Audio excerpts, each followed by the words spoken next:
Hello friends, आप लोग कैसे हैं। उम्मीद करता हूं आप लोग अच्छे से होंगे। आप लोगों की पढ़ाई अच्छी चल रही होगी। फ्रेंड्स, ठंडी तो पड़ने लगी, लेकिन फिर भी क्या करना है, पढ़ाई तो करनी है, क्योंकि आप सभी का परीक्षा का जो है डेट आ चुका है। परीक्षाएं निकट है।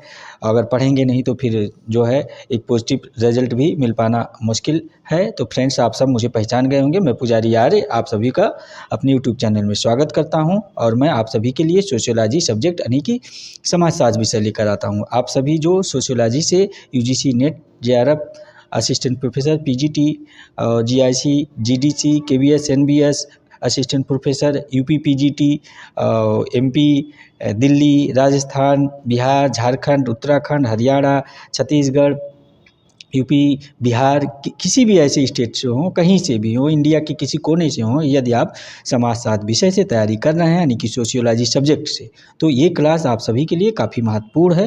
अब आप सब, उम्मीद करता हूँ पढ़ाई अच्छी चल रही होगी, इसलिए क्योंकि आप सभी की परीक्षाएं निकट आ गई हैं। खासकर वो जो असिस्टेंट प्रोफेसर का, देखिए फरवरी में एग्ज़ाम है। जो किसका, यूपी, उत्तर प्रदेश से जो लोग, आप लोग जो उत्तर प्रदेश से हैं, आप सभी का उत्तर प्रदेश शिक्षा सेवा चयन आयोग का जो असिस्टेंट प्रोफेसर का परीक्षा फरवरी में है। तो आप लोग के पास समय बहुत कम है। आप लोग दिन रात एक करके लग जाइए ताकि आप अपना एक सीट फिक्स कर सकें, रिजर्व कर सकें। ठीक है, इतनी तैयारी आप अपनी अच्छी रखें। और पीजीटी वाले जो यूपी पीजीटी दे रहे हैं, उनका भी आप लोग अप्रैल में देख ही रहे हैं, डेट आ गया है। इनके पास भी समय कम है, ये लोग भी लग जाएं। और दिसंबर में आप लोगों का जो फार्म यूजीसी नेट जेआरएफ का पड़ रहा है, उसका भी एग्ज़ाम है। तो आप लोगों के पास समय बहुत कम है। सभी लोग जो भी UGC net JRF, assistant professor, PGT की तैयारी कर रहे हैं, उनके पास समय बहुत कम है। और मैं आप सभी के लिए सोशियोलॉजी यानी समाजशास्त्र विषय लेकर आता ही हूँ।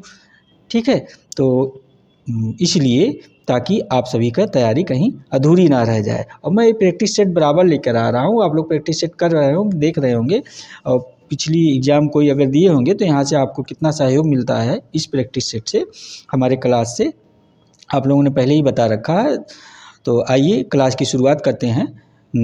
आप लोगों के पास समय कम है, समय का बहुत इम्पोर्टेंट है, समय का महत्व है, आप लोग समझिए। तो आप लोग मुझे पहचान रहे हैं। मैं आप लोगों का पुनः अपने यूट्यूब चैनल में स्वागत करता हूं। मैं पुजारी आर्य। आइए देखते हैं आप सभी का प्रश्न उत्तर नंबर 1 क्या कह रहा है।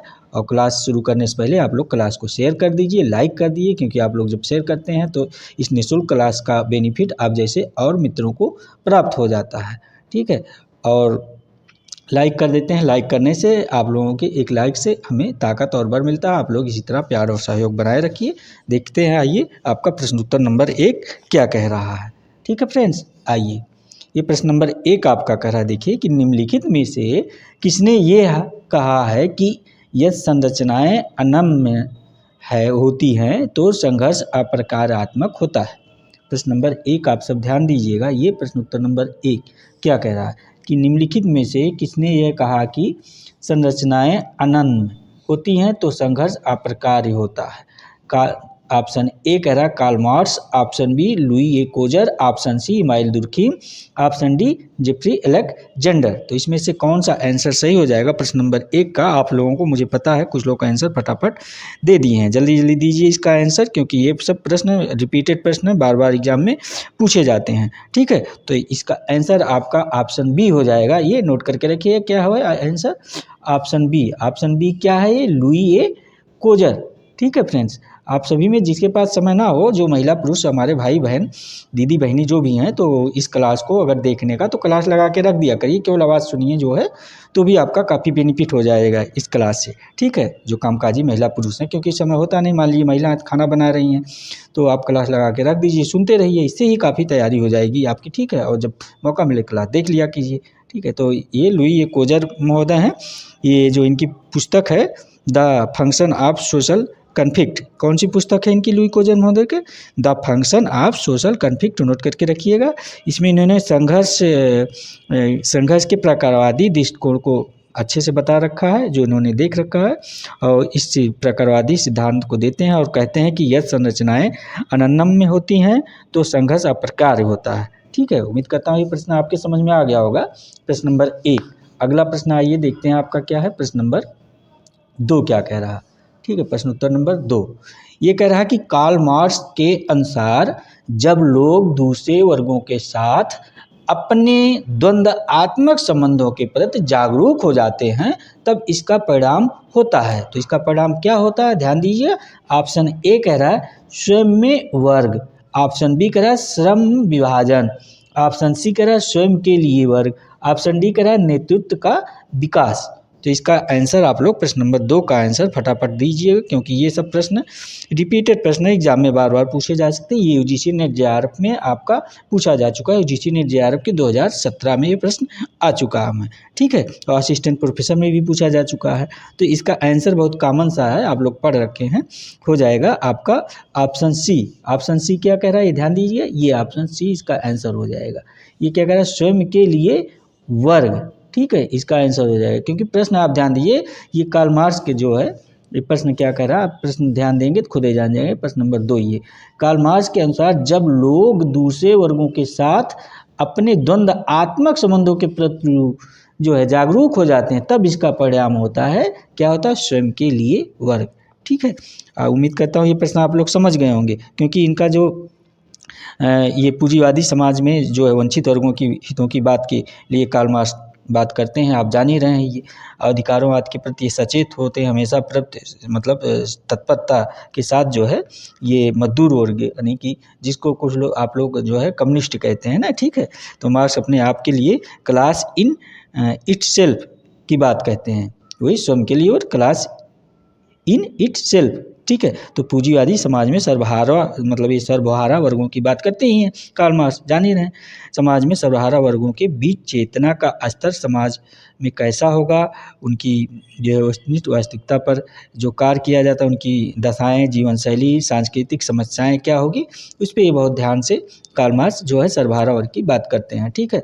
जहाँ ये जान लीजिए, जिस ऑप्शन में जहाँ क्रांति की बात आती है, द्वंद्व की बात आती है, संघर्ष की बात आती है, 99% ये जान लीजिए वहाँ कार्ल मार्क्स ही होते हैं, ठीक है। तो आइए देखते हैं अगला प्रश्न। प्रश्न नंबर 2 भी आपके समझ में आ गया होगा, उम्मीद करता हूँ मैं। प्रश्न नंबर 3 क्या कह रहा है आपका, ये ध्यान दीजिए। प्रश्न उत्तर नंबर 3 ये कह रहा है कि डेहरनडॉर्फ के अनुसार समान भूमिका हितों के साथ श्रेणियों के पदधारकों के समूह को कहा जाता है। क्या कहा जाता है? ऑप्शन ए कह रहा है हित समूह, ऑप्शन बी कह रहा है संघर्ष समूह, ऑप्शन सी कह रहा है अर्थ समूह, ऑप्शन डी कह रहा है प्राथमिक समूह। तो प्रश्न नंबर 3 का आंसर क्या हो जाएगा, आप लोग बताइए। ये डेहरनडॉर्फ के अनुसार है, कौन, डेहरनडॉर्फ महोदय के अनुसार ये कह रहे हैं कि समान भूमिका हितों के साथ श्रेणियों के पदधारकों के समूह को क्या कहा जाता है, यानी कि तो इसका आंसर क्या हो जाएगा हमारे, देखिए कुछ मित्र तो इसका आंसर दे दिए होंगे, आप लोग फटाफट भी आंसर दे दीजिए जो लोग नहीं दिए हैं। तो आपका इसका आंसर हो जाएगा प्रश्न नंबर 3 का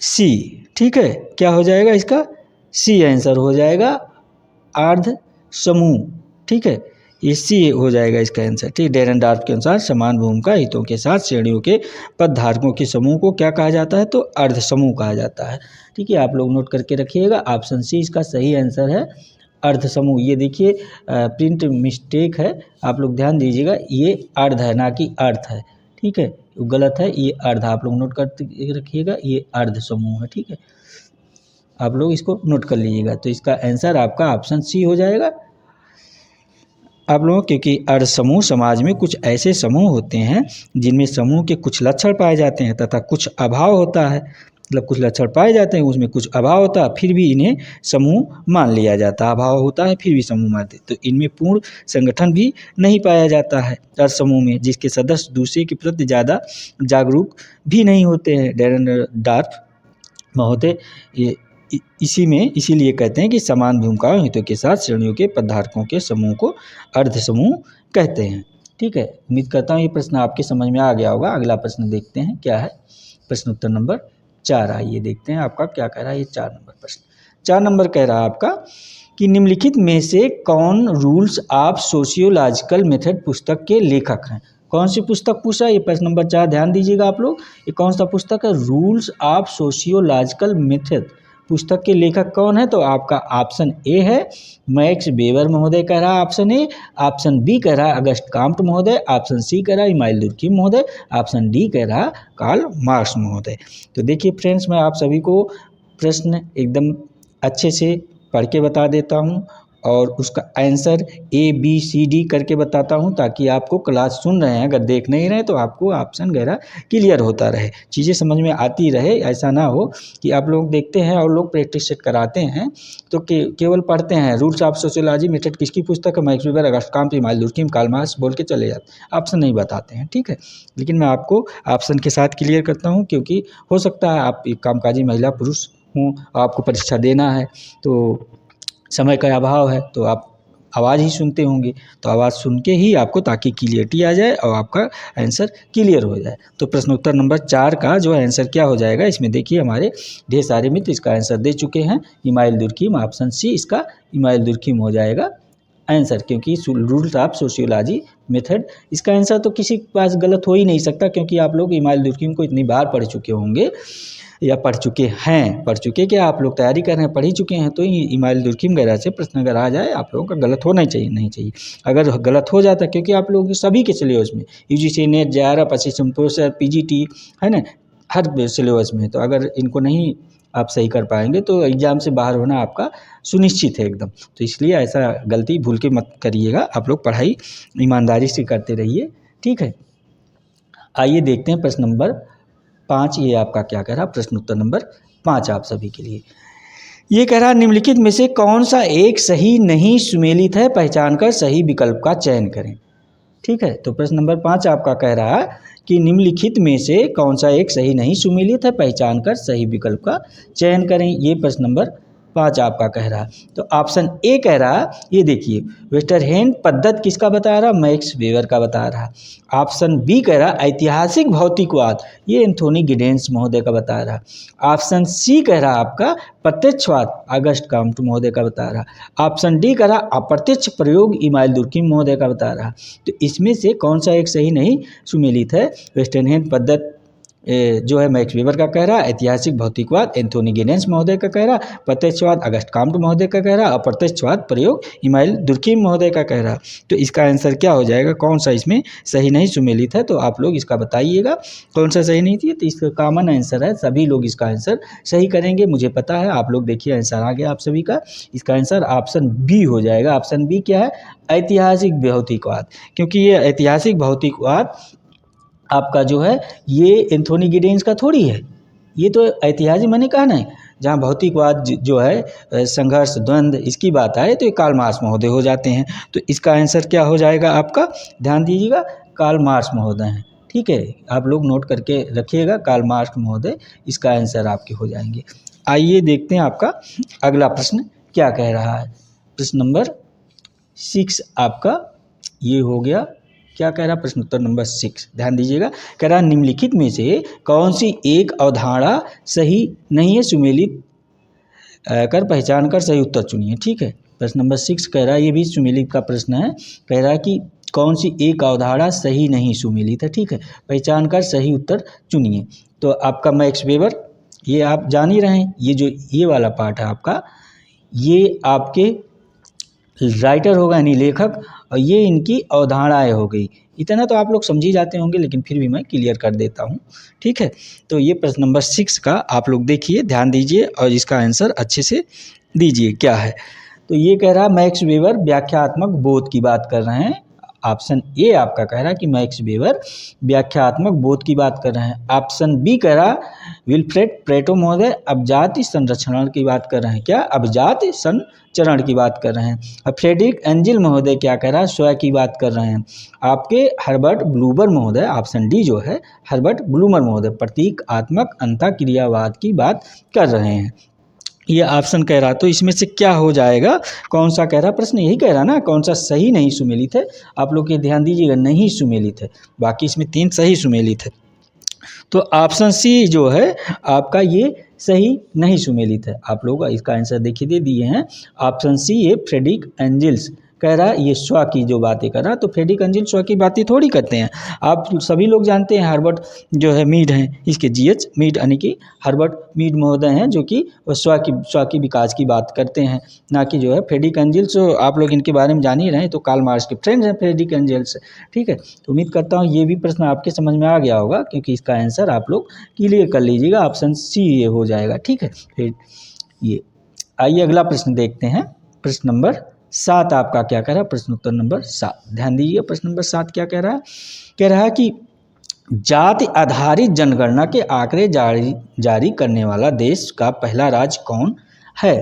क्या कह रहा है? प्रश्न नंबर 7 ध्यान दीजिएगा। ये जात आधारित जनगणना के आंकड़े जारी करने वाला देश का पहला राज्य कौन सा है, यानी कौन बना है जो कि जाति आधारित जनगणना करा रखा है? तो इसका आंसर आप सभी का गलत हो ही नहीं सकता, मुझे पता है, क्योंकि ये अभी लेटेस्ट का न्यूज है, काफ़ी चर्चा में भी रहा है जातिगत जनगणना को लेके। तो आपका ऑप्शन ए हो जाएगा Bihar, option B Uttar Pradesh, option C Rajasthan, option D Karnataka. तो इसका आंसर क्या हो जाएगा? आप सब बताइएगा फटाफट। देखिए आप लोगों का आंसर आ गया। इसका उत्तर आप लोगों का ऑप्शन ए बिहार हो जाएगा। ठीक है, क्योंकि जातिगत गणना भी बिहार सरकार ने करा रखा था, तो इसमें तो कुछ बताने की जरूरत है नहीं कि जातिगत जनगणना आप जान नहीं रहे हैं। ठीक है, सभी जातियों की गणना करना, चाहे वो ब्राह्मण, क्षत्रिय, वैश्य, शूद्र, यानी कि सभी, इसमें भी कई जातियां हैं, तो सबको अलग अलग जातिगत जनगणना करके उनके आंकड़े एकत्रित करना और उन आंकड़ों के अनुसार जो है राज्य अपनी सुविधाएं को सबको देगा, किसकी क्या सुविधाओं की आवश्यकता है। ठीक है, ये बिहार राज्य ने किया है। अगला प्रश्न देखते हैं आप सभी का क्या है।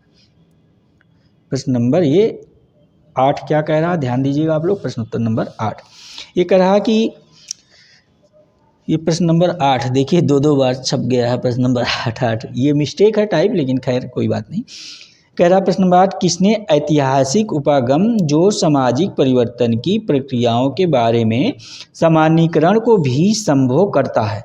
ये विचार किसका है, किसने प्रस्तुत किया है? ठीक है, प्रश्न नंबर 8 ध्यान दीजिएगा ये लोग आप लोग कि ऐतिहासिक उपागम जो सामाजिक परिवर्तन की प्रक्रियाओं के बारे में सामान्यीकरण को भी संभव करता है, यह विचार किसका है, यानी किसने प्रस्तुत किया? तो आपका ऑप्शन ए दे रहा है चार्ल्स हट्टन कूले महोदय, ऑप्शन बी मैक्स वेबर महोदय, ऑप्शन सी क्या है अर्नोल्ड जे टर्नबी महोदय, ऑप्शन डी कार्ल मार्क्स महोदय। ठीक है, तो इसका आंसर क्या हो जाएगा? आप लोग फटाफट आंसर दीजिए, इसका आंसर दीजिए फटाफट आप लोग। तो इसका आंसर देखिए आप लोगों का मैक्स वेबर महोदय हो जाएंगे। क्या है? Option B. ठीक है, ये उन्हीं का अवधारणा है आपके मैक्स वेबर महोदय का। इसका आंसर नोट करके रखिएगा आप लोग। ठीक है, मैक्स वेबर महोदय को, क्योंकि ये ऐतिहासिक उपागम जो सामाजिक परिवर्तन की प्रक्रियाओं के बारे में सामान्यीकरण को भी संभव करता है का ये विचार मैक्स वेबर महोदय का है। ठीक है, अगला प्रश्न आइए देखते हैं आपका क्या है। ये यूजीसी नेट द्वारा प्रशिक्षण प्रोफेसर में प्रश्न पूछा जा चुका है आपका। ठीक है, ये प्रश्न आइए 9 नंबर देखिए क्या कहते हैं। अच्छा प्रश्न है, आप लोग ध्यान दीजिएगा। 9 नंबर प्रश्न कह रहा है कि अलग अलग समय बिंदुओं पर समान चयनित जनसंख्या से आंकड़ों के संग्रहण के लिए बनी सर्वेक्षण रूपरेखा को कहा जाता है। क्या कहा जाता है? अलग अलग समय बिंदुओं पर समान चयनित जनसंख्या से आंकड़ों के संग्रहण के लिए बनी सर्वेक्षण रूपरेखा को क्या कहा जाता है? तो आपका ऑप्शन ए कह रहा है, क्या कह रहा है? कोहर्ट सर्वेक्षण। ठीक है, ऑप्शन बी कह रहा प्रतिवर्गीय सर्वेक्षण, ध्यान दीजिएगा। ऑप्शन सी कह रहा अनुदैर्ध्य सर्वेक्षण, ऑप्शन डी कह रहा प्रायोगिक सर्वेक्षण। तो इसका आंसर क्या हो जाएगा प्रश्न नंबर 9 का? क्योंकि देखिए जो है ये कोहर्ट सर्वे हो गया, इसकी इंग्लिश देखिए कोहर्ट सर्वे, यही है आपका ऑप्शन ए का।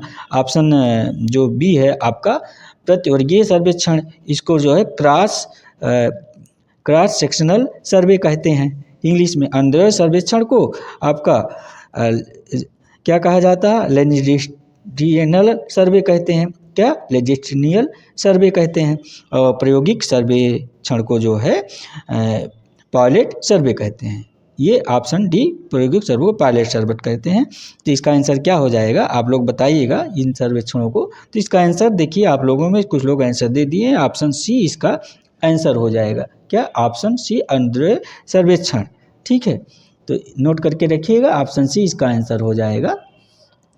आप लोग ये आंसर सी है इसका आंसर। ठीक है, क्योंकि जो समान चयनित जनसंख्या से आंकड़ों के संग्रहण के लिए बनी सर्वेक्षण रूपरेखा को ये ऐसा विध है आपका अनुसार। सर्वेक्षण एक अवलोकन का अनुसंधान विध है। अवलोकन का आप लोग पढ़ ही रखे हैं, जिसमें डेटा एक ही विषय के लिए बार बार समय पर इकट्ठा होता है, उसे अंधेर सर्वेक्षण कहा जाता है।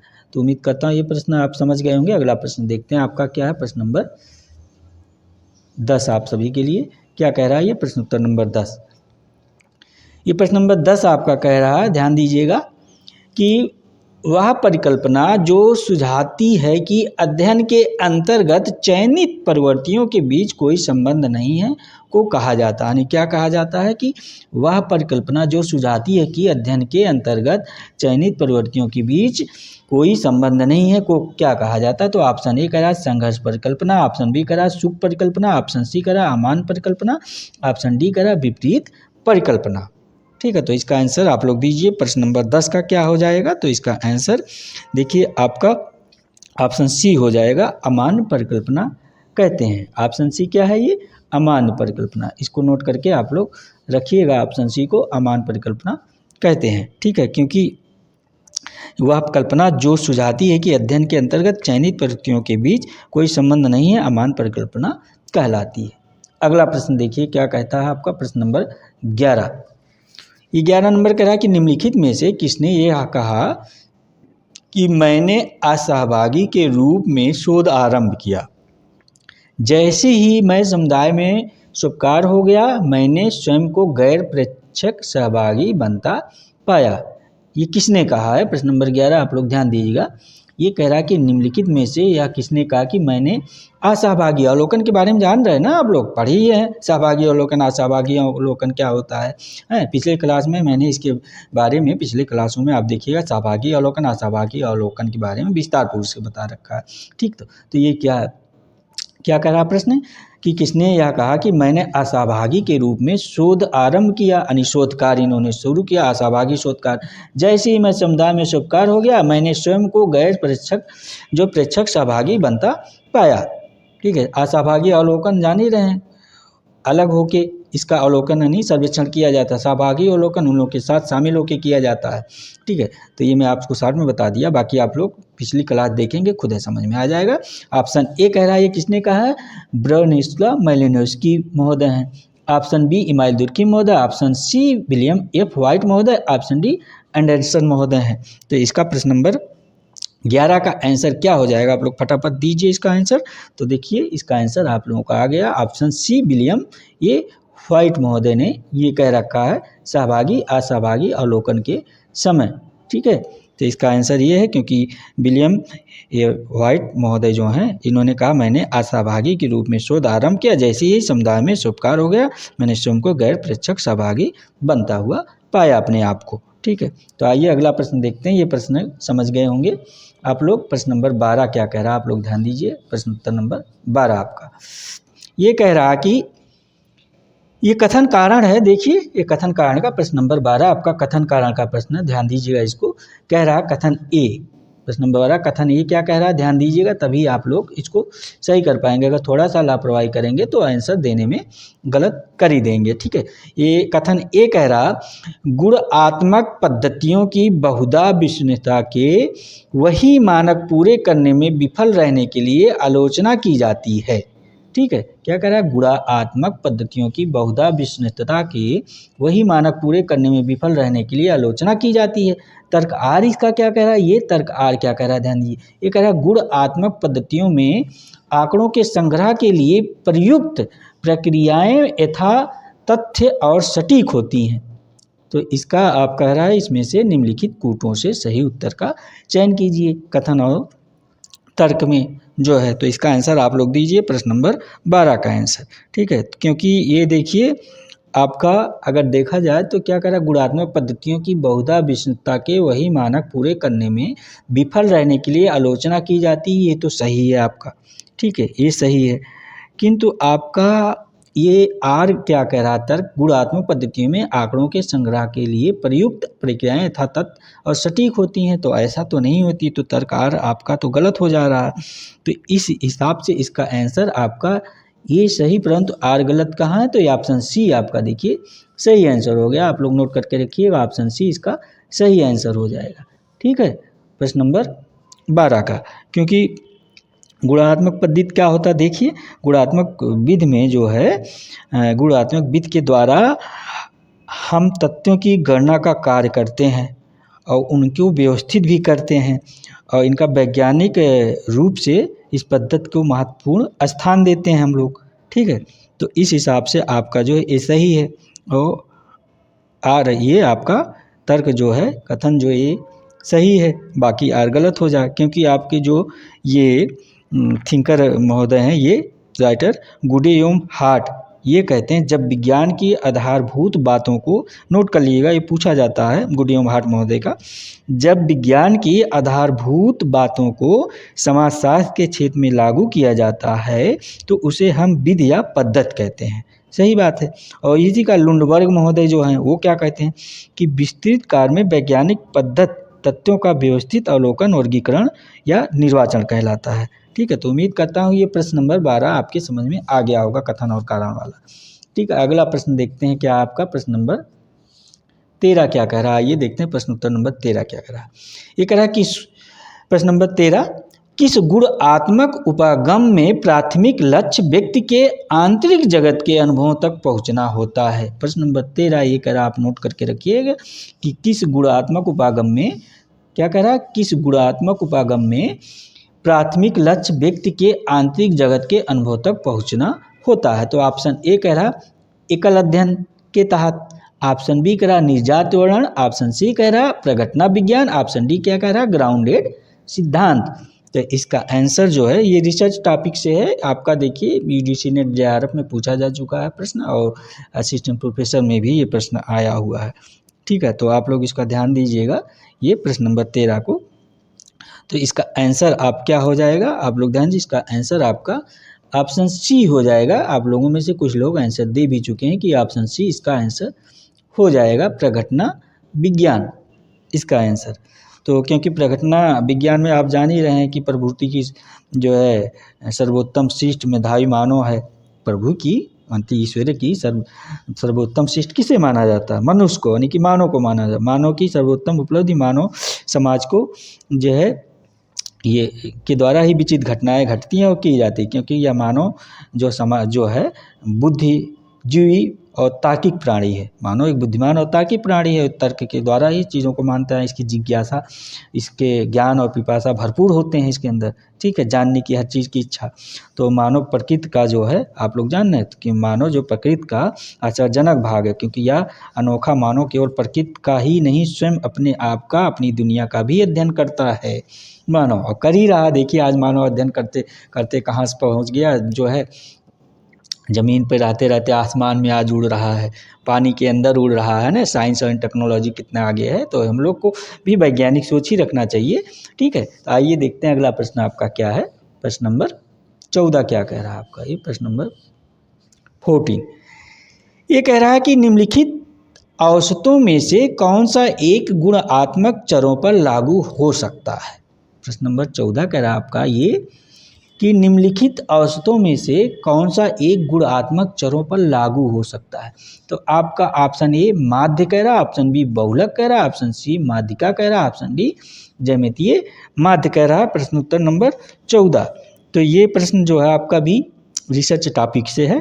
ठीक है, तो ये आपका बहुलक हो जाएगा, इसका आंसर ऑप्शन बी बहुलक हो जाएगा। आप लोग नोट करके रखिएगा क्या इसका आंसर हो जाएगा, बहुलक। आप ये बहुलक ऑप्शन क्या है इसका, ऑप्शन बी है बहुलक ऑप्शन इसका। ठीक है, तो बहुलक ऑप्शन नोट करके रखिएगा। आपका ये जो प्रश्न के अनुसार आपका आंसर निम्नलिखित औसतों में कौन सा एक गुणात्मक चरों पर लागू हो सकता है, तो बहुलक, क्योंकि बहुलक वह मूल्य है जिसका प्रयोग समग्र मात्रा में सबसे अधिक बार जो आता है, बार बार जो आता है किसी संख्या के बीच में, तो उसी को बहुलक कहते हैं। अथवा जिनका आवृत्ति सबसे अधिक होती है, वही बार बार आना या बार बार आवृत्त होना उसका जो है, तो इसलिए इसे बहुलक ही कहा जाता है। सरल शब्दों में इसका अर्थ अधिकतम प्रयोग अर्थात सर्वाधिक फैशन या रिवाज के रूप में आप देख सकते हैं, जो कि अब बहुलक बार बार वो संख्या आती है। ठीक है, तो अगला प्रश्न देखते हैं क्या कह रहा है। उम्मीद करता हूँ ये भी प्रश्न आपके समझ में आ गया होगा 14 नंबर, क्योंकि मैं सिंपली बताता हूँ इन सब प्रश्नों को। ठीक है, तो आइए देखते हैं आपका अगला प्रश्न। प्रश्न नंबर 15 क्या कह रहा है आज आपका, ये कह रहा है सामाजिक संघर्ष। प्रश्न नंबर 15 कह रहा है कि सामाजिक संघर्ष के सिद्धांत का प्रतिपादन अपने समय के खानाबदोश और आसीन समाजों की केंद्रीय विशेषताओं को समझने के लिए किसने किया है। ये देखिए आपका यूजीसी नेट जेआरएफ में आपका 2020 और 21 के एग्जाम में पूछा जा चुका है। ये प्रश्न नंबर 15, ठीक है, ये प्रश्न उत्तर नंबर 15 आपका। तो सामाजिक संघर्ष के सिद्धांत का प्रतिपादन अपने समय के खानाबदोश और आसीन समाजों की केंद्रीय विशेषताओं को समझने के लिए किसने किया? तो आपका ऑप्शन ए करा हैरियट मार्टिनू, ऑप्शन बी करा इब्न खालदून, ऑप्शन सी करा कार्ल मार्क्स, ऑप्शन डी करा रैंडॉल्फ कॉलिंस। तो इसका आंसर आपका ऑप्शन बी हो जाएगा, इब्न खालदून। ये ऑप्शन बी नोट करके रखिएगा, इब्न खालदून हो जाएगा। यूजीसी नेट जेआरएफ का प्रश्न है, क्योंकि यूजीसी नेट जेआरएफ जो असिस्टेंट प्रोफेसर का पीजीटी की अपेक्षा थोड़ा टफ होता है, कठिन पूछता है, आप लोग जान ही रहे होंगे। ठीक है, ऐसा ना सोचिए कि इसमें जो है UGC net JRF assistant professor का प्रश्न है केवल, इसमें सबके लिए है, चाहे आप किसी भी, चाहे यूपी पीजीटी दे रहे हो, पीजीटी का भी प्रश्न भी देखिए आपको मिलेगा इसमें, ठीक है। और ऐसा नहीं जो यूजीसी नेट जेआरएफ में एक बार प्रश्न पूछा जा चुका तो पीजीटी में ना आए, भाई घुमा के पूछ लेगा आंसर का, क्वेश्चन का आंसर करके दे देगा, ठीक है। तो आप लोग ध्यान दीजिएगा। अगला प्रश्न आपका देखते हैं क्या है, आइए प्रश्न नंबर 16 क्या कह रहा है, ठीक है। ये प्रश्न उत्तर नंबर 16, ये आपका प्रश्न नंबर 16 कह रहा है कि निम्नलिखित में से कौन सा, क्या है, प्रश्न नंबर 16 कह रहा है कि निम्नलिखित में से कौन सहगामी प्रक्रिया नहीं है। प्रश्न नंबर 16 ध्यान दीजिए, कह रहा है निम्नलिखित में से कौन सहगामी प्रक्रिया नहीं है। तो आपका ऑप्शन ए सहयोग, ऑप्शन बी प्रतिकूलता, ऑप्शन सी सात्मीकरण, ऑप्शन डी होगा समायोजन। ये देखिए आपका प्रश्न यूपी पीजीटी 2021 में पूछा जा चुका है, ठीक है, 2021 का प्रश्न है ये आपका, कौन सा आगामी प्रक्रिया नहीं है। तो आपका ऑप्शन ए सहयोग कह रहा, ऑप्शन बी प्रतिकूलता कह रहा, ऑप्शन सी सात्मीकरण कह रहा, ऑप्शन डी समायोजन कह रहा है। तो इसका आंसर क्या हो जाएगा? तो इसका आंसर आपका ऑप्शन बी हो जाएगा, नोट करके रखिए। ऑप्शन बी क्या है? प्रतिकूलता जो है हो जाएगा। देखिए आप लोगों का कुछ जो है लोगों का आंसर आ गया है कि ये सागामी प्रक्रिया नहीं है। सहयोग, सात्मीकरण और समायोजन सागामी प्रक्रिया है, प्रतिकूलता नहीं है, ठीक है। क्योंकि ये प्रश्न यूपी पीजीटी 2021 में पूछा जा चुका है। अगला प्रश्न क्या है आप लोग नोट करिए, इसमें कुछ बचाने की बहुत आवश्यकता नहीं मुझे लग रहा, क्योंकि यह एक संघर्ष का एक रूप से गीड़ा असहमत विमुखता का भाव प्रकट करता है आपका जो प्रतिकूलता है ना, और असागामी जो है पृथककारी सामाजिक प्रक्रिया है, इससे सामाजिक विघटन बढ़ता है। इसके विपरीत सहयोग, समायोजन तथा सात्मीकरण जो आपका सागामी प्रक्रिया है। तो आप लोग इसको समझ ही गए हैं प्रश्न को, इसमें कुछ बताने के लिए बहुत नहीं है। तो प्रश्न नंबर 17 आपका देखते हैं क्या है। टाइम का थोड़ा ध्यान देना पड़ता है कि हम सोचते हैं आप लोगों का क्लास कम समय में अधिक क्वेश्चन हो जाए, नहीं तो हर एक क्वेश्चन का मैं विस्तार कर दिया करूं, लेकिन जिस क्वेश्चन को यानी जो प्रश्न उत्तर लगता है इसको बताने लायक है विस्तार में खुद ही बता देता हूं। आप लोग ध्यान दीजिएगा इस चीज़ को, और खुद ही देख रहे होंगे, इतने दिन से क्लास आप लोग ले रहे हैं तो देख ही रहे होंगे। और क्लास को फ्रेंड्स आप लोग शेयर ज़रूर कर दिया कीजिए, क्योंकि ये इस निःशुल्क क्लास का बेनिफिट ताकि आप जैसे और मित्रों को प्राप्त हो सके, ठीक है। और लाइक कर दिया कीजिए क्लास को, और क्लास के अंत में आप अपनी प्रतिक्रिया जरूर दिया कीजिए कि क्लास आप लोगों को कैसी लगी। तो प्रश्न नंबर 17 देखिए क्या कह रहा है। प्रश्न नंबर 17 आइए, कह रहा है सहयोग की सर्वप्रथम व्यवस्थित व्याख्या करने वाला प्रथम व्यक्ति कौन था। किसकी? सहयोग की, है ना, सर्वप्रथम व्यवस्थित व्याख्या करने वाला प्रथम व्यक्ति कौन था, ये पूछ रहा है आपका कि प्रथम व्यक्ति कौन था। तो आपका ऑप्शन ए जानी वीको कह रहा, ऑप्शन बी कह रहा पैट्रिक श्रोकिन महोदय, ऑप्शन सी करा रेट जैन हापर महोदय, ऑप्शन डी करा एलटी हाब हाउस। व्यवस्थित व्याख्या करने वाला प्रथम व्यक्ति सहयोग का कौन है इसमें से? तो आप बताइए। तो आपका जानी बीको महोदय हो जाएंगे, नोट करके रखिएगा। ऑप्शन ए जानी बीको महोदय। इसमें से देखिए कुछ फ्रेंड्स का आंसर इतनी जल्दी से आता है कि बताते हैं कि जैसे प्रश्न आया नहीं, उनका आंसर फटाफट आने लगता है आप लोगों को। और कुछ लोग जो है सोचते हैं कब ये प्रश्न देखिए आपका जीआईसी में पूछा जा चुका है, ठीक है, ये जीआईसी में प्रश्न पूछा जा चुका है 17 नंबर प्रश्न आपका, क्योंकि ये सहयोग की सर्वप्रथम व्यवस्थित व्याख्या करने वाले आपके जानी बीको हैं। और सहयोग एक सामाजिक प्रक्रिया है जिसके द्वारा व्यक्ति या समूह समान उद्देश्यों को प्राप्त करने के लिए संयुक्त रूप से यानी सामूहिक रूप से प्रयत्न करता है। Sorry friend. अगला प्रश्न क्या है देखते हैं। प्रश्न नंबर 18 आइए आपका देखते हैं प्रश्न उत्तर नंबर 18 क्या कह रहा है आपका। ये 18 नंबर प्रश्न आपका कह रहा है कि समायोजन, संघर्ष तथा आत्मसात्करण प्रकार है। क्या कह रहा है 18 नंबर प्रश्न कि समायोजन, संघर्ष तथा आत्मसात प्रकार है। तो आपका ऑप्शन ए कह रहा है सामाजिक प्रक्रिया है, ऑप्शन बी कह रहा है सामाजिक परिवर्तन है, ऑप्शन सी कह रहा है सामाजिक गतिशीलता के, ऑप्शन डी कह रहा है सामाजिक नियंत्रण के लिए है। प्रश्न नंबर 18 ये जो आपका कह रहा है कि समायोजन, संघर्ष तथा आत्मसात्करण प्रकार है। कैसा प्रकार है? सामाजिक प्रक्रिया के रूप में, सामाजिक परिवर्तन के रूप में, सामाजिक गतिशीलता के रूप में, सामाजिक नियंत्रण के रूप में। तो प्रश्न नंबर 18 का आंसर क्या हो जाएगा? आप लोग फटाफट दीजिए इसका आंसर। तो इसका आंसर आपका ऑप्शन ए हो जाएगा, क्योंकि ये राजस्थान असिस्टेंट प्रोफेसर में प्रश्न पूछा जा चुका है। ठीक है, राजस्थान के जो लोग फार्म डाले होंगे ध्यान देंगे ऐसे प्रश्नों को। ये सामाजिक प्रक्रिया के रूप में हो जाएगा, ऑप्शन ए आपका सही आंसर है। ठीक है, इसको नोट करके आप लोग रखिएगा, क्योंकि आप लोग तो जो नेट JRF हैं और जो PhD वगैरह कर रहे हैं तो असिस्टेंट प्रोफेसर दे ही रहे हैं, तो उन लोगों के लिए काफ़ी इंपॉर्टेंट प्रश्न है ये। ठीक है, तो सामाजिक प्रक्रिया के रूप में, और राजस्थान का फार्म आया था, आप लोग डाले ही रहे होंगे, डाले ही होंगे संभवतः, क्योंकि समायोजन, संघर्ष, आत्मसात्करण सामाजिक प्रक्रिया के प्रकार हैं। आप जान रहे हैं सामाजिक प्रक्रियाएं वे तरीके हैं जिससे व्यक्ति और समूह परस्पर क्रिया करते हैं। और आपके जो गिन्सबर्ग हैं थिंकर, उनके अनुसार ये कहते हैं सामाजिक प्रक्रियाओं का अर्थ है सहयोग और संघर्ष। ये गिन्सबर्ग महोदय का है अवधारणा कि सामाजिक प्रक्रियाओं का अर्थ है सहयोग और संघर्ष, सामाजिक भेदभाव और एकीकरण, विकास, गिरफ्तारी और क्षय सहित व्यक्तियों के बीच बातचीत के विभिन्न तरीके इस तरह की माने जाते हैं। ये आपके गिन्सबर्ग महोदय की अवधारणा थी। आइए देखते हैं अगला प्रश्न आपका क्या कह रहा है। प्रश्न नंबर 19, ध्यान दीजिएगा। 19 नंबर प्रश्न क्या कह रहा है आपके लिए? ये कह रहा है जब प्रतिस्पर्धा अपने नियमों का अनुपालन नहीं करती है तब वह रूपांतरित हो जाती है। किस रूप में रूपांतरित हो जाती है? तो आपका ऑप्शन ए कह रहा समझौते में, ऑप्शन बी कह रहा संघर्ष में, ऑप्शन सी कह रहा आत्मसात्करण में, ऑप्शन डी कह रहा सहयोग में।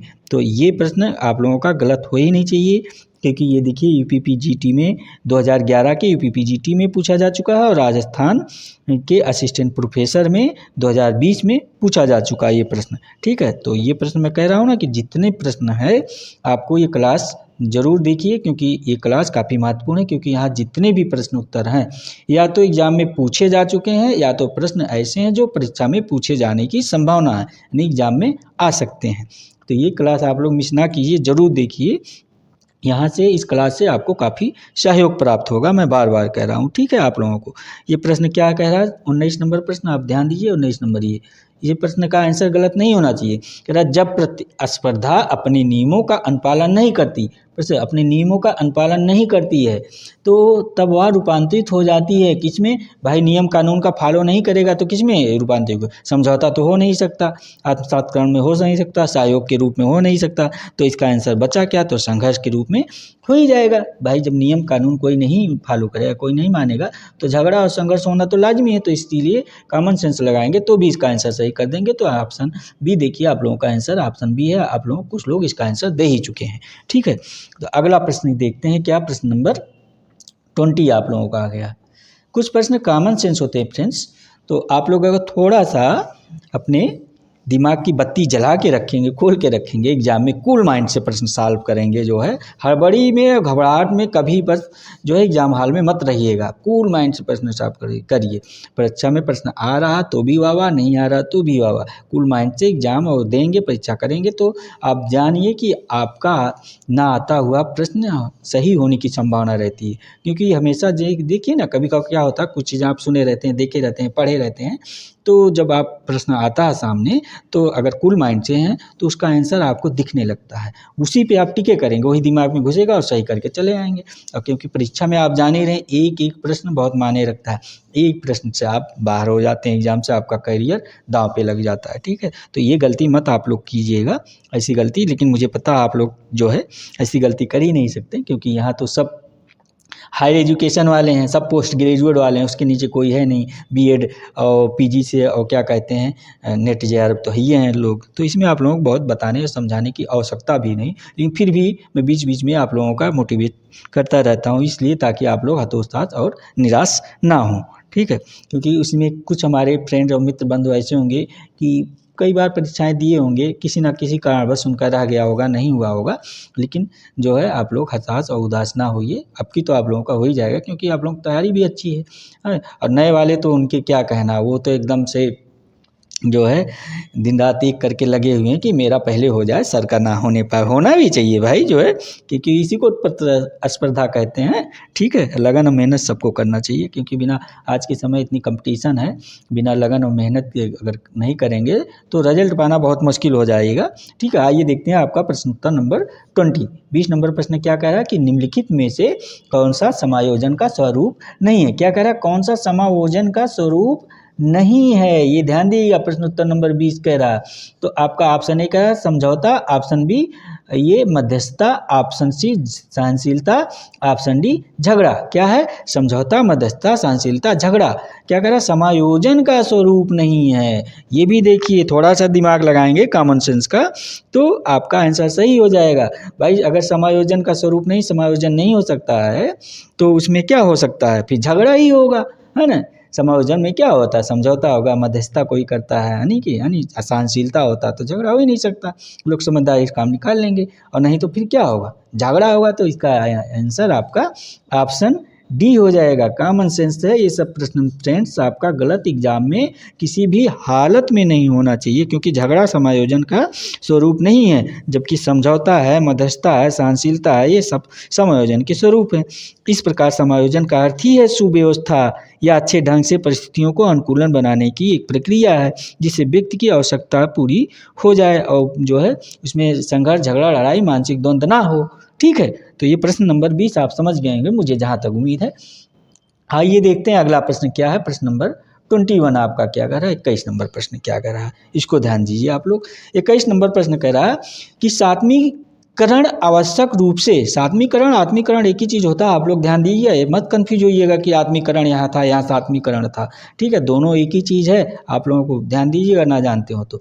प्रश्न नंबर 21 क्या कह रहा है, आप लोग ध्यान दीजिए। 21 नंबर कह रहा है कि सात्वीकरण आवश्यक रूप से एक है। क्या है आपका, आप कह रहा ऑप्शन ए राजनीतिक प्रक्रिया है सात्वीकरण, ऑप्शन बी कह रहा ऐतिहासिक प्रक्रिया, ऑप्शन सी कह रहा सामाजिक प्रक्रिया, ऑप्शन डी कह रहा मनोवैज्ञानिक प्रक्रिया है। तो क्या हो जाएगा इसमें बताइए सात्वीकरण। इसका तो आंसर आप लोगों का गलत हो ही नहीं सकता है, ठीक है, क्योंकि इसमें भी थोड़ा सा अगर आप पढ़े होंगे, कॉमन सेंस लगाएंगे और सोशियोलॉजी के छात्र हैं, तो इसका आंसर गलत हो ही नहीं सकता है। तो इसका आंसर आपका ऑप्शन सी हो जाएगा, सामाजिक प्रक्रिया है। नोट करके रखिए क्या हो जाएगा इसका आंसर, जो है ऑप्शन सी सामाजिक प्रक्रिया है। क्योंकि एक आप लोग जान ही रहे हैं सामाजिक प्रक्रिया क्या है, एक संस्कृति द्वारा अपने से भिन्न दूसरी संस्कृति को हम जब अपने अंदर घुला मिला के लेके उसमें समाहित हो जाते हैं, उस प्रक्रिया को आत्मसात्करण कर लेते हैं, ठीक है। तो इसी को आप जब आत्मसात्करण कर लेते हैं, मिला लेते हैं, घुल मिल जाते हैं, तो आत्मसात्करण कहते हैं, सात्वीकरण कहते हैं, ठीक है। इन प्रक्रिया को देखते हैं आप, धीरे धीरे जो दूसरी की संस्कृति होती है, जो पृथक होती है, जो अपने अस्तित्व को मतलब खत्म होने वाली होती है, जो लोप हो जाता है, और हम लोग उसको ग्रहण करके एक संस्कृति में बना देते हैं, तो इसी को आत्मसात्करण की प्रक्रिया में क्या होता है, दूसरी संस्कृति के इतिहास, समितियाँ, जो परंपरा, जो भावना, जो दृष्टिकोण होता है, जो अन्य प्रकार होते हैं, उसको हम लोग अपना लेते हैं, उन्हीं के संस्कृति के अंग बन जाते हैं या उनके संस्कृति को अपना अंग बना लेते हैं, ठीक है। वही आत्मसात्करण यानी ग्रहण कर लेते हैं या सात्वीकरण कर लिए। उम्मीद करता हूँ ये सामाजिक प्रक्रिया का प्रश्न आप समझ गए होंगे, ठीक है। अगला प्रश्न देखते हैं आपका क्या है, प्रश्न नंबर 22। तो फ्रेंड्स आप लोग क्लास के अंत में कमेंट करके ज़रूर बताया कीजिए कि क्लास कैसी लगी आप लोगों, क्योंकि इससे हमें एक ताकत और बल मिलता है, ठीक है, अगली क्लास लाने में, ठीक है। और आप लोग जो चैनल को सब्सक्राइब ना किए हों, चैनल को सब्सक्राइब कर लीजिए, क्योंकि चैनल को सब्सक्राइब करेंगे तो हमारा नोटिफिकेशन आप लोगों को पहले प्राप्त हो जाएगा, और क्लास को शेयर ज़रूर कर दिया कीजिए। प्रश्न नंबर 22 क्या कह रहा है आपका, ये प्रश्न उत्तर नंबर 22 ध्यान दीजिएगा। ये प्रश्न नंबर 22 क्या कह रहा है आप सभी के लिए, कह रहा वह प्रक्रिया जिसमें दो समूह अपनी संस्कृतियों को इस प्रकार मिश्रित करते हैं ताकि वे एक हो जाएं, इसे कहा जाता है। देखिए सामाजिक प्रक्रिया से संबंधित ये प्रश्न है।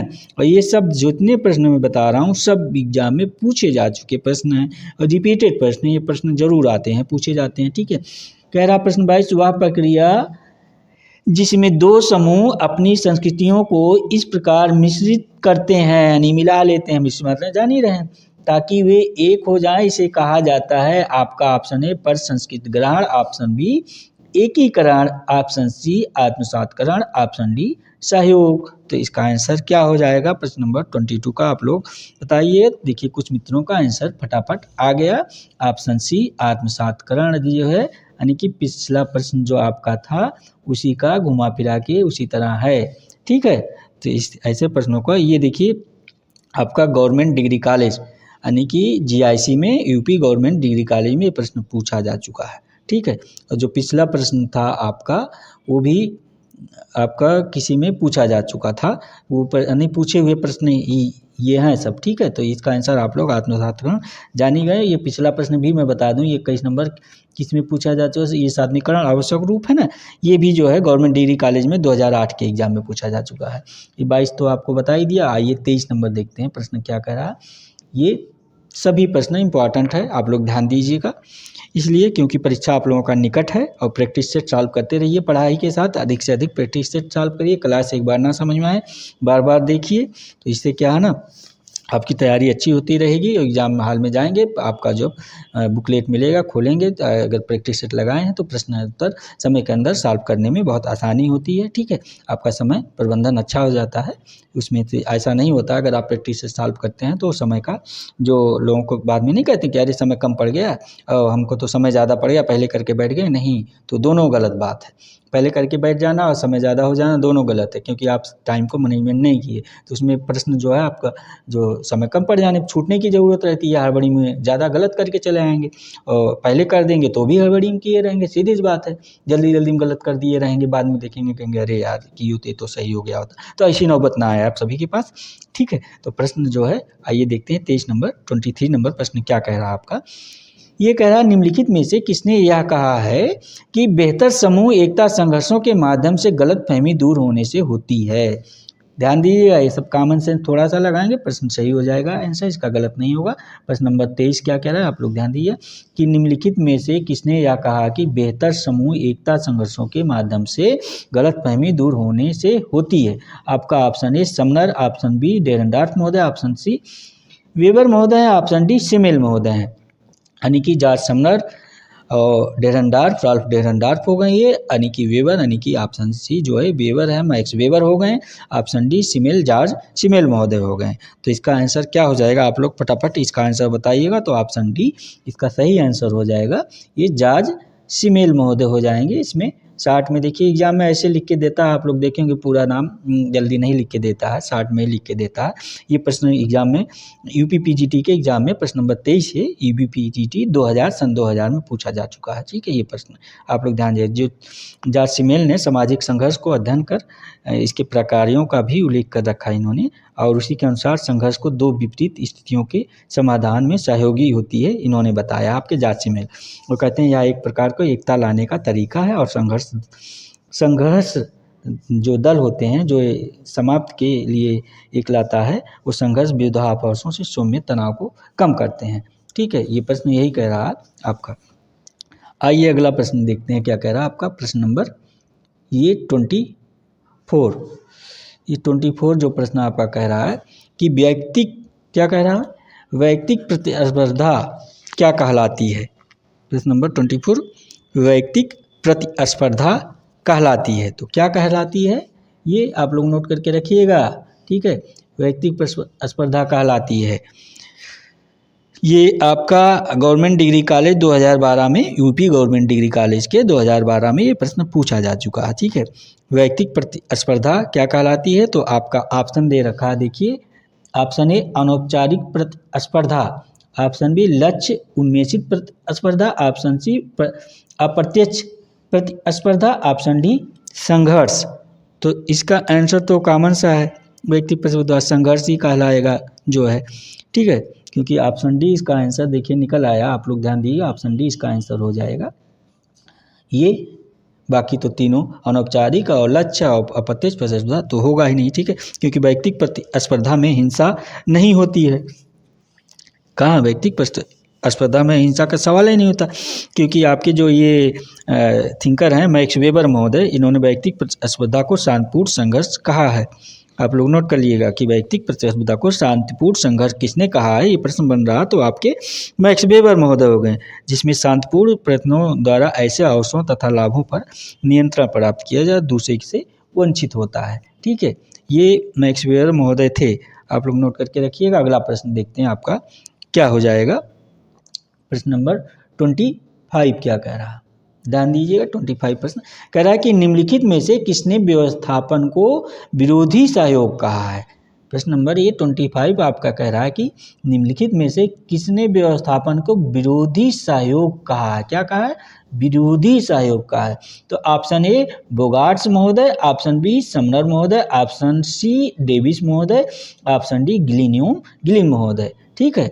तो इसका आंसर क्या हो जाएगा, फटाफट बताइए। तो आंसर इसका आपका ऑप्शन बी हो जाएगा, ये समनर महोदय हैं, ठीक है। तो इसका आप लोग क्वेश्चन जो है फटाफट सॉल्व करिए, क्योंकि समय आपके पास बहुत कम है, अधिक से अधिक पेपर ताकि आप लोगों का हो जाए। क्योंकि ये जो आपके समनर महोदय जान ही रहे हैं, ये एक अमेरिकी समाजशास्त्री और अर्थशास्त्री जो आपके ये विलियम ग्राहम समनर, इनका जो नाम है आपका समनर का, ये समाजशास्त्री और अर्थशास्त्री दोनों रहे हैं। विलियम ग्राहम समनर इनका पूरा नाम है।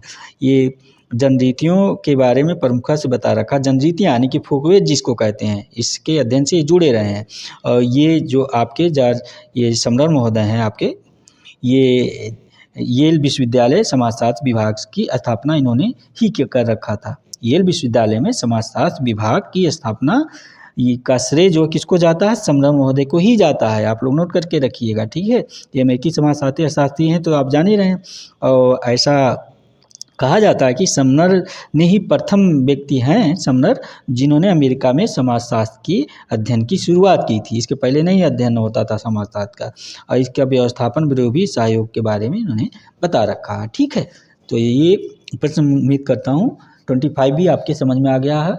अगला प्रश्न देखते हैं क्या आपका प्रश्न नंबर 26 क्या कह रहा है, ध्यान दीजिए। 26 क्या कह रहा है, ये कह रहा है कि निम्नलिखित में से संघर्ष के प्रकारों पर किसने लिखा है।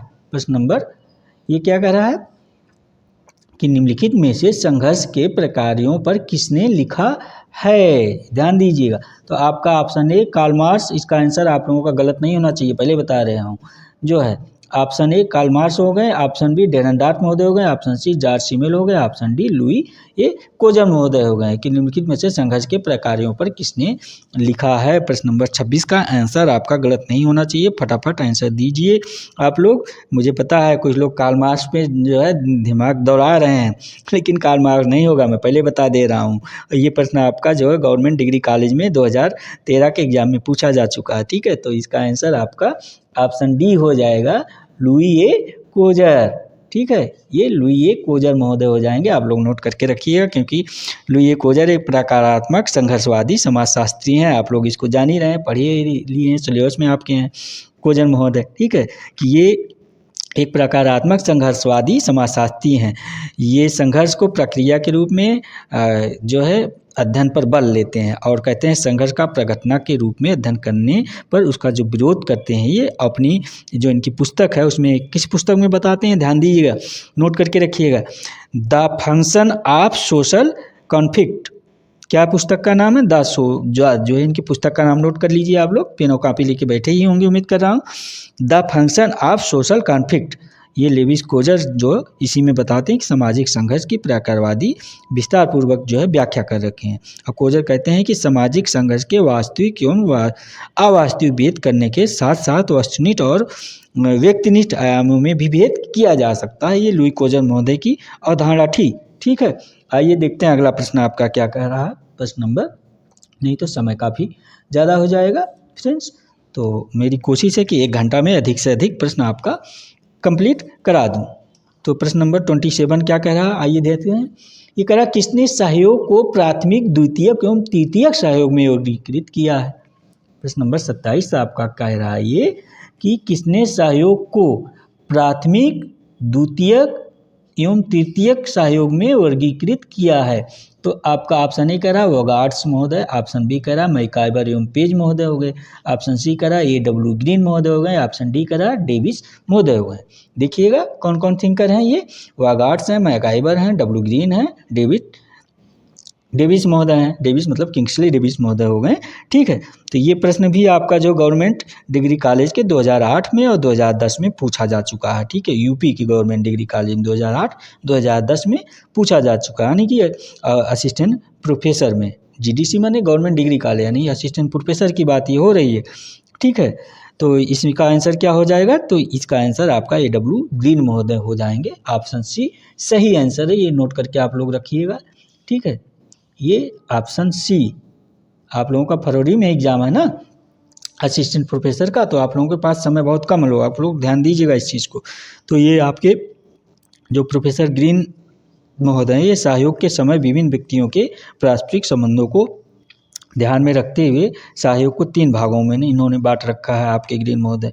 कौन कौन भाग है, ये प्राथमिक जो है और द्वितीयक और तृतीयक सहयोग। तो इस प्रकार इन्होंने 3 भागों में बांट रखा है। प्राथमिक सहयोग का विशेष संबंध प्राथमिक समूह से होता है, आप जान ही रहे हैं, और द्वितीयक सहयोग वह है जिसके अंतर्गत व्यक्ति एक दूसरे से इसलिए सहयोग करता है एक दूसरे का जिससे उनके अपने हितों की पूर्ति हो सके, है ना, ये द्वितीयक में हो गया। जैसे आप जान लीजिए कि कारखानों के मालिकों और श्रमिकों के बीच जो संबंध पाया जाता है सहयोग का, ये इसी श्रेणी में आता है, द्वितीयक श्रेणी में।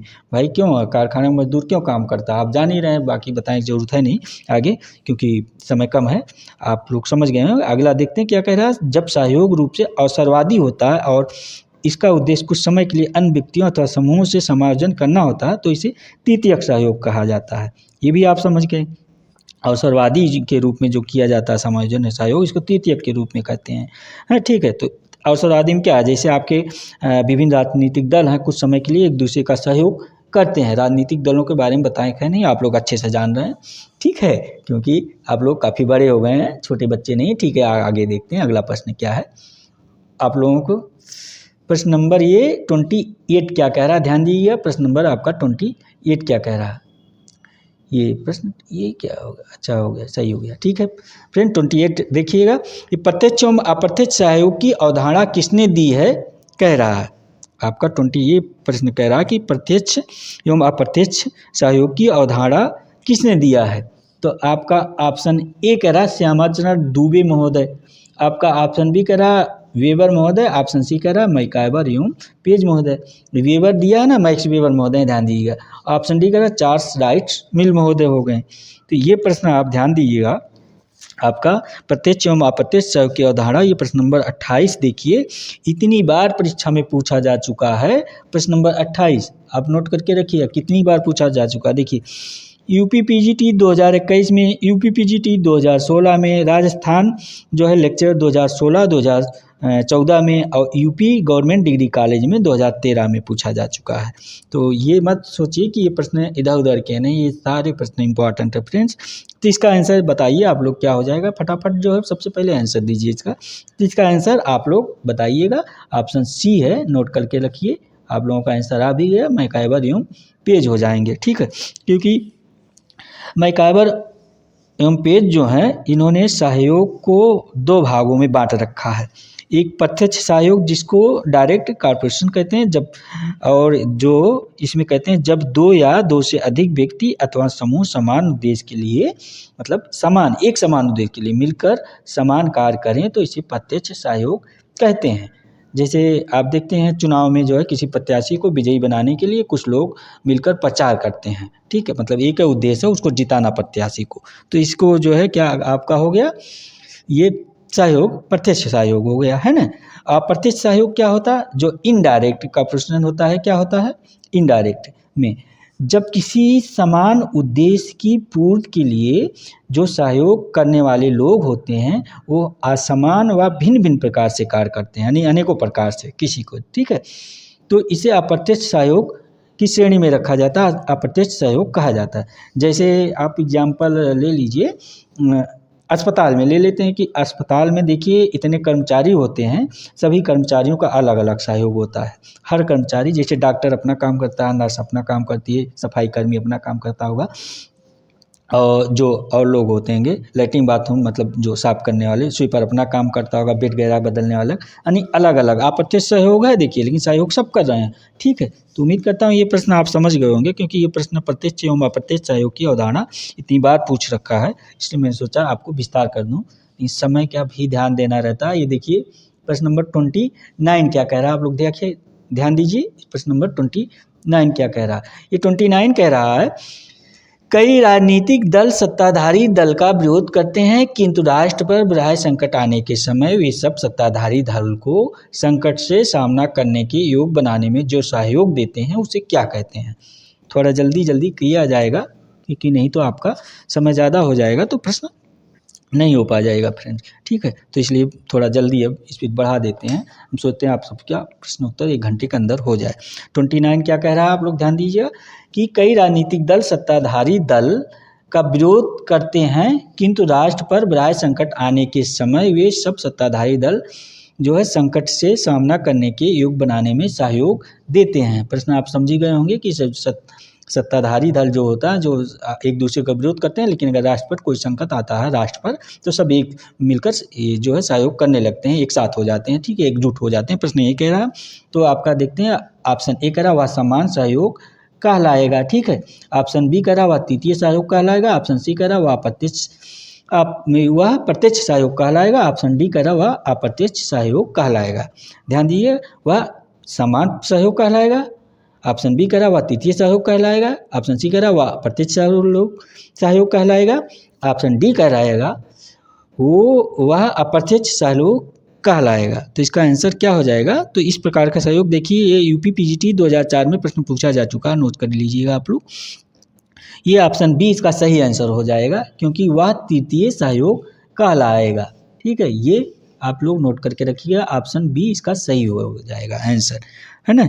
क्योंकि जब व्यक्ति अथवा समूह अपने हित को ध्यान में रखकर एक विशेष समय परिस्थिति के साथ अनुकूल करता है और वह तृतीयक सहयोग कहते हैं।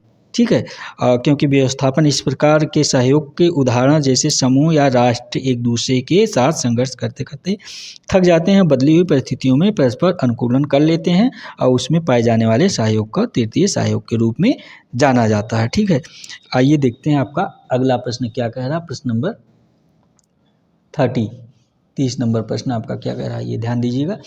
ये कह रहा है कि जिन प्रक्रियाओं के कारण समाज में अव्यवस्था, अराजकता तथा तोड़ फोड़ की स्थिति उत्पन्न होती है उन्हें हम क्या कहते हैं। प्रश्न नंबर 30 क्या कह रहा है कि जिन प्रक्रियाओं के कारण समाज में अव्यवस्था, अराजकता तथा तोड़ फोड़ की स्थिति उत्पन्न होती है उन्हें हम क्या कहते हैं। तो आपका ऑप्शन ए है सहयोगी प्रक्रिया कहते हैं, तो हो ही नहीं सकता। ऑप्शन बी आत्मसात प्रक्रिया कहते हैं, ठीक है, ये भी नहीं हो सकता। ऑप्शन सी कह रहा असहयोगी प्रक्रिया कहते हैं, यही तो होगा ही संभवतः। ऑप्शन डी कह रहा व्यवस्थापन प्रक्रिया कहते हैं, तो ऑप्शन सी आपका सही आंसर हो जाएगा, क्योंकि तोड़फोड़ जो है अराजकता तभी तो फैलेगा जो है अव्यवस्था, जब लोग एक दूसरे का सहयोग नहीं करेंगे। ठीक है, तो ऑप्शन सी इसका सही आंसर हो जाएगा, कॉमन सेंस का है ऑप्शन सी। आप लोग नोट करके रखिएगा इसका आंसर। मैं देखिए आपको घेरा में लाइनिंग कर देता हूं ताकि आप लोगों को प्रश्न ये आंसर समझने में दिक्कत ना हो। तो यूपीपीजीटी 2004 में प्रश्न पूछा जा चुका है, क्योंकि असहगामी सामाजिक प्रक्रिया के अंतर्गत वे प्रक्रियाएं आती हैं जो व्यक्ति और समाज के जीवन को विकसित करने का कार्य करती हैं। इस प्रक्रिया में प्रतिस्पर्धा, संघर्ष, प्रतिकूलन को शामिल किया जा सकता है। ठीक है, यही कह रहा। 31% देखते हैं आगे क्या है आपका। 31 ये कह रहा है कि जो व्यवस्था अनुकूलन या सामंजस्य बनाए रखते हैं वे कहलाते हैं। प्रश्न 31 क्या कह रहा है, आप लोग ध्यान दीजिए कि जो व्यवस्था अनुकूलन या जो व्यवस्था अनुकूलन या सामंजस्य बनाए रखते हैं वे कहलाते हैं। क्या कहलाते हैं वे? ऑप्शन ए प्रकार कहलाते हैं, ऑप्शन बी अप्रकार कहलाते हैं, ऑप्शन सी प्रकट प्रकार कहलाते हैं, ऑप्शन डी अंतर्निहित प्रकार कहलाते हैं। तो इसका आंसर क्या हो जाएगा? Option A. आप लोग आंसर देखिए दे भी चुके हैं और लोग, ऑप्शन ए प्रकार कहलाएगा। ठीक है, क्या? प्रकार कहलाएगा। तो ये प्रकार के बारे में जान ही रहे हैं, ये आपके रॉबर्ट किंग मर्टन महोदय ने विस्तार से बता रखा है, प्रकारवादी हैं, आप लोग ध्यान नाम उनका नोट कर लीजिएगा। ठीक है, मर्टन प्रकार की धारणा को अधिक स्पष्ट एवं व्यक्तिपरक भावनाओं से अलग करते हुए लिखते हैं कि प्रकार वस्तुपरक परिणाम है जो किसी व्यवस्था प्रणाली के अनुकूलन एवं सामंजस्य को बनाए रखने में सहयोग करते हैं। अगला प्रश्न देखते हैं क्या आपका प्रश्न नंबर 32। देखिए ये क्या कह रहा है आपका प्रश्न नंबर 32। ये कह रहा है कि आम लक्ष्य प्राप्त करने के लिए समूह सदस्यों में कुछ मात्रा का होना चाहिए। प्रश्न नंबर 32 कह रहा है कि आम लक्ष्य प्राप्त करने के लिए समूह सदस्यों में कुछ मात्रा का होना चाहिए। कैसी मात्रा का होना चाहिए? ऑप्शन ए सहयोग की मात्रा, ऑप्शन बी प्रतिद्वंद जो है ये क्या, ऑप्शन बी प्रतिद्वंद है, ऑप्शन सी साहचर्य है, ऑप्शन डी है प्रतियोगिता है। तो इसका आंसर क्या हो जाएगा 32 का? आप फटाफट बताइए, ऐसे प्रश्नों में टाइम नहीं लगना चाहिए। ये आपका दिल्ली पीजीटी के में यानी DSSB में पूछा जा चुका है। तो इसका ऑप्शन आपका डी हो जाएगा प्रतियोगिता। ये ठीक है, ऑप्शन डी प्रतियोगिता हो जाएगा, आप लोग ध्यान दीजिएगा। और अगला प्रश्न देखते हैं क्या है आपका प्रश्न नंबर 33 आएगा। ये 33 क्या कह रहा है आप लोग ध्यान दीजिए। 33 आपका कह रहा है कि सभी सामाजिक प्रक्रियाओं के आधार पर निम्नलिखित का एक प्रतिमान होता है। क्या कह रहा है प्रश्न नंबर ये कि सभी सामाजिक प्रक्रियाओं के आधार पर निम्नलिखित का एक प्रतिमान होता है। ये 33 कह रहा, तो आपका क्या होता है? ऑप्शन ए क्रिया होता है, ऑप्शन बी अंतःक्रिया होता है, ऑप्शन सी प्रतिक्रिया होता है, ऑप्शन डी अनुक्रिया होता है। सभी सामाजिक प्रक्रियाओं के आधार पर निम्नलिखित का एक प्रतिमान क्या होता है? ऐसा प्रश्न आपका गलत होने नहीं चाहिए। तो ऑप्शन बी आपका इसका सही आंसर है। ध्यान दीजिएगा, नोट करके रखिएगा, अंतःक्रिया होता है ऑप्शन बी। क्योंकि सामाजिक प्रक्रियाओं के अंतर्गत व्यक्तियों के बीच में अंतःक्रियाएं यानी इंटरेक्शन जो होती है, इन क्रियाओं के संपर्क में संचार होते हैं, अतः यही क्रिया समाज को गति देती हैं। ठीक है, तो ये अंतःक्रिया के तहत आता है। अगला प्रश्न देखते हैं क्या, क्योंकि ये प्रश्न आपका देखिए राजस्थान 2014 में पूछा जा चुका है, राजस्थान के लेक्चरर के एग्जाम यानी कि प्रवक्ता के एग्जाम में। ठीक है, पीजीटी के। ठीक है, आइए देखते हैं ये प्रश्न आपका क्या कह रहा है। प्रश्न नंबर 34 ध्यान दीजिएगा, प्रश्न नंबर 34 आपका क्या कह रहा है? ये कह रहा है किस सामाजिक प्रक्रिया के परिणाम स्वरूप समाज में सीमांत मानव उभरता है। प्रश्न नंबर 34 कह रहा है कि किस सामाजिक प्रक्रिया के परिणाम स्वरूप समाज में सीमांत मानव उभरता है। तो आपका ऑप्शन ए व्यवस्थापन के तहत, ऑप्शन बी आत्मसात्मीकरण के तहत, ऑप्शन सी संघर्ष के तहत, ऑप्शन डी अनुकूलन के तहत। तो इसका आंसर आप लोग फटाफट दीजिए, गलत होने नहीं चाहिए। तो इसका आंसर आपका ऑप्शन बी हो जाएगा, नोट करके रखिएगा, ऑप्शन बी इसका सही आंसर है। ऑप्शन बी क्या कह रहा है? आत्मसात्मीकरण के तहत होगा। सामाजिक प्रक्रिया के परिणाम स्वरूप समाज में जो सीमांत मानव उभरता है वो आत्मसात्मीकरण के तहत होता है, क्योंकि आत्मसात्मीकरण प्रक्रिया के परिणाम स्वरूप समाज में सीमांत मानव उभरता है। ये लेजली महोदय कहते हैं, आपके लेजली महोदय, आप नोट करके रखिएगा। ये क्या कहते हैं कि सामाजिक प्रक्रियाओं को इन्होंने 5 भागों में बांट रखे हैं। लेजली महोदय ने क्या क्या बांट रखा है, नोट कर सकते हैं आप इसको। नंबर 1 सहयोग, ठीक है। नंबर 2 ये क्या और क्या कहते हैं? समायोजन, ठीक है। और नंबर 3 ये क्या और बताते हैं, नोट कर लीजिएगा। नंबर 3 आत्मसात्मीकरण बताते हैं, जो आपका आंसर में है ये है। और नंबर 4 इन्होंने बता रखा संघर्ष। और नंबर 5 ये क्या बताते हैं? आपका प्रतियोगिता। ठीक है, तो ये आप लोग उम्मीद करता हूँ नोट कर लिए होंगे, लेजली महोदय के अनुसार था। ठीक है, ये प्रश्न आपका जो है राजस्थान 2014 में पूछा जा चुका है प्रवक्ता में, आप लोग ध्यान दीजिएगा। ये 35 प्रश्न आपका क्या कह रहा है, ये देखिए 35 प्रश्न फटाफट करते हैं। नहीं टाइम देखें आपका कितना हो गया, टाइम देखिए 1 घंटा से ऊपर हो गया आप लोग। आइए देखते हैं 35 प्रश्न नंबर, जल्दी जल्दी आप कराते हैं। आपका 35 प्रश्न नंबर क्या करा? महात्मा बुद्ध के महापरिनिर्वाण के बाद पहली बौद्ध संगीत कहाँ हुई थी? तो आपका ऑप्शन ए राजगिरी कह रहा, ऑप्शन बी गया कह रहा, ऑप्शन सी वैशाली कह रहा, ऑप्शन डी पाटलिपुत्र कह रहा। महात्मा बुद्ध के महापरिनिर्वाण के बाद यानी कि महात्मा बुद्ध के महापरिनिर्वाण मतलब यानी कि उनकी मृत्यु के बाद पहली बौद्ध संगीत कहाँ पे हुई थी? तो ऑप्शन ए इसका राजगिरी हो जाएगा, आप लोग नोट करके रखिएगा। ठीक है, ऑप्शन ए राजगिरी में हुआ था। ठीक है, अगला प्रश्न आइए देखते हैं क्या है। प्रश्न नंबर 36 ये क्या कह रहा है कि उदंतपुर शिक्षा केंद्र किस राज्य में अवस्थित है? यानी कि ये जो आपका उदंतपुर शिक्षा केंद्र है, प्रश्न नंबर 36 कह रहा है ये उदंतपुर शिक्षा केंद्र किस राज्य में अवस्थित है? आपका ऑप्शन ए करा बंगाल राज्य, ऑप्शन बी बिहार राज्य, ऑप्शन सी गुजरात राज्य, ऑप्शन डी तमिलनाडु राज्य। तो इसका आंसर आपका ऑप्शन बी हो जाएगा, बिहार राज्य में स्थित है। ठीक है, ये नोट करके रखिएगा। उदंतपुर जो आपका शिक्षा केंद्र है बिहार राज्य में स्थित है। अगला प्रश्न आपका देखते हैं क्या, 37 प्रश्न उत्तर नंबर आइए 37। ये क्या कह रहा है आप लोग ध्यान दीजिएगा कि नालंदा विश्वविद्यालय के वैभव को किसने नष्ट किया? तो जो नालंदा विश्वविद्यालय के वैभव को यानी कि जो किसने तहत-नाश किया है, उसको नष्ट किया है, कह रहा है। प्रश्न ये 37 नंबर कह रहा है ऑप्शन ए अलाउद्दीन खिलजी महोदय, ये है महोदय नहीं है, अलाउद्दीन खिलजी जो है मुगलकालीन शासक हैं। ठीक है, ध्यान दीजिएगा। Option B Sher Shah, option C Ibrahim Lodi, option D Bakhtiyar Khilji. तो किसने जो है नालंदा विश्वविद्यालय को तहत-नाश किया था? तो आप लोग इसका आंसर, इस तरह के प्रश्नों का आंसर गलत होना ही नहीं चाहिए। ठीक है, तो ये बख्तियार खिलजी महोदय हैं आपके, ये बख्तियार खिलजी हैं। देखिए ध्यान दीजिएगा, ये बख्तियार खिलजी हैं। ठीक है, अगला प्रश्न देखते हैं क्या आप लोगों का, ये प्रश्न नंबर 38 हो गया। ये क्या कह रहा है 38 प्रश्न, संथाल विद्रोह के नेतृत्वकर्ता कौन थे? ये सब तो प्रश्न आपका गलत होने नहीं चाहिए, आँख मूंद के मानना चाहिए। प्रश्न नंबर 38 का कि संथाल विद्रोह के नेतृत्वकर्ता कौन थे? आपका ऑप्शन ए जारा भगत एवं बलराम भगत, ऑप्शन बी सिद्धू एवं कान्हू, यही है। ठीक है, ऑप्शन बी सही है। Option C Keshav Chandra Bose, option D जो है कोरा मलाया। ठीक है, तो ऑप्शन तो देखने पड़ेगा सब आपका, लेकिन इसका आंसर आपका सिद्धू एवं कान्हू है। इसका प्रश्न का आंसर आप नोट कर लीजिएगा, ऑप्शन बी। ठीक है, मैं आपको देखिए घेरे में कर देता हूँ ताकि आप लोगों को कन्फ्यूजन ना हो। अगला प्रश्न आपका देखते हैं क्या है, प्रश्न नंबर 39 आपका कह रहा है कि पुस्तक इंडिया डिवाइडेड के लेखक कौन है? ये जो आपका 39 प्रश्न कह रहा है, ये पुस्तक जो है इंडिया डिवाइडेड पूछ रहा है, इसके लेखक कौन है? ठीक है, तो ध्यान दीजिए। Option A Rajendra Prasad, option B Amba Prasad, option C Jawaharlal Nehru, option D Govind Sadashiv Ghurye. मुझे पता है आप लोग सोच रहे होंगे इसका जो है जवाहरलाल नेहरू है ना, 39 का जवाहरलाल नेहरू है इंडिया डिवाइडेड पुस्तक के लेखक। नहीं, जवाहरलाल नेहरू नहीं है, आपके राजेंद्र प्रसाद महोदय हो जाएंगे ये। ठीक है, नोट करके रखिएगा, इंडिया डिवाइडेड पुस्तक के लेखक आपके राजेंद्र प्रसाद महोदय हैं। अगला प्रश्न देखते हैं क्या है, प्रश्न नंबर 40 यानी 40 नंबर प्रश्न आपका क्या कह रहा है, आइए ध्यान देते हैं 40 नंबर प्रश्न पर। जल्दी कर लेते हैं फ्रेंड्स, टाइम जो है ज़्यादा हो जा रहा है, क्योंकि आपका महात्मा गांधी एंड बिहार सम क्या कह रहा है, महात्मा गांधी एंड बिहार सम रिमिनिस्सेंसेज के लेखक कौन है? अच्छा, ये महात्मा गांधी एंड बिहार सम रिमिनिस्सेंसेज ये पुस्तक है नहीं कि इसके लेखक कौन है?